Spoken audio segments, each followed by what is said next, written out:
Since MACHI initiated its first collaborations, one of the projects we've been most proud of are the radio novellas that we produced in collaboration with Fundación Propeten in the Department of Petén in Guatemala.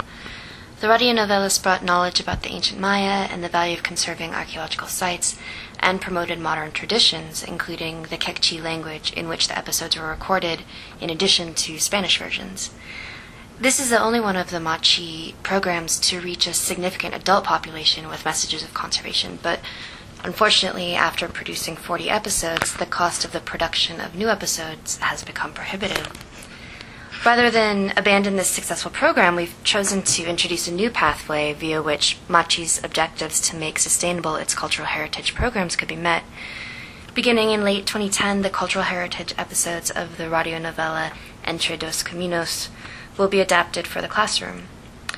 To accomplish this task, Propeten brought in Oscar Obando, the former director of the Department of Education and regular collaborator with the organization. Oscar has brought to the team an extensive knowledge of the politics of the school system and the realities of implementing new educational content. During this week's visit to the Petén, Oscar and Yadira Vanegas, the radio novela scriptwriter, introduced me to the public school curricula in the Petén. Together, we began to determine the design of the school program, which will be intended for primary school grades 3 and 4. Rather than attempting to fit the cultural heritage program into the public school curricula as a separate subject, the primary themes and content of the school program, such as social science, mathematics, and citizen development, will be illustrated through the topics of the ancient Maya, archaeological conservation, and cultural identity. We identified 20 public schools located in 9 of the Petén's 12 municipalities to participate in this year's pilot program. Each school is located near a known archaeological site or is in a community with strong cultural traditions. Students in communities located near smaller, less famous sites are often not even aware of the proximity of the pre-Hispanic past. Yadira and Oscar illustrated this point by taking me to Colonia Itza, located in the town of San Benito across the lake from Flores. This residential site is literally located in the backyard of a primary school, yet most think it's a park without an ancient pedigree. In between our work on the design of the program, we plan to visit some local schools to hear directly from teachers and students about their familiarity with the ancient Maya past. The plan was nearly foiled, though, when public school teachers took to the streets in a strike in which they were demanding more money from the Department of Education.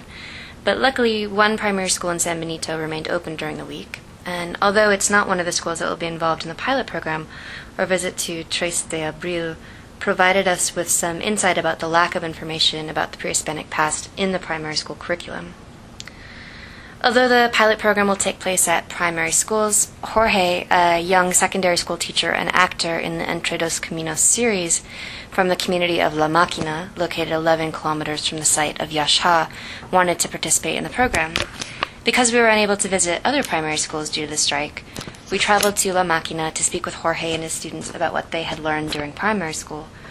This was an informative experience that only confirmed our perception that students in the Petén are taught little about the pre-Hispanic past and even less about the conservation of cultural heritage.